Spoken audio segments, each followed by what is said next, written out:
બાપા, સત્પુરુષ તો અંતર્યામી છે અને સર્વજ્ઞ છે, બધું જ જાણે છે. તો પ્રમુખ સ્વામી મહારાજ પણ બધું જ જાણતા હતા, છતાં પણ બધાને આમ જમીન માટે દોડાવે. બાકી એમને તો ખબર જ હોય કે આ જગ્યાએ મંદિર બનશે, આમ થશે, છતાં પણ પોતે પણ મહેનત કરે અને બીજા પાસે પણ કરાવે. તો એવું કેમ કરતા? ખબર બધાને અનુભવ કરવા માટે. સીધું બધું થઈ જાય તો એમાં મજા ના આવે. તો મંદિર પોતાનું મહત્વ પણ બધાને દોડાવે, બધાને ઇન્વોલ્વ કરે, બધા એક મત થાય અને પછી મંદિર થાય. એટલા માટે બધાની મદદ, બધાને દોડાવે કરે.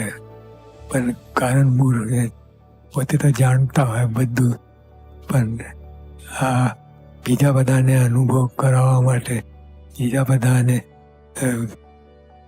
ઇન્વોલ્વ કરવા માટે કે જે મંદિરો પડ્યા જ ના હોય એને પણ ભેરે કે ભાઈ તું જો આ. એટલે બધાને ઇન્વોલ્વ કરે, બધા પાસે નક્કી કરાવે અને પછી સમસુરત ભાવ એક થાય, પછી મંદિર કરે.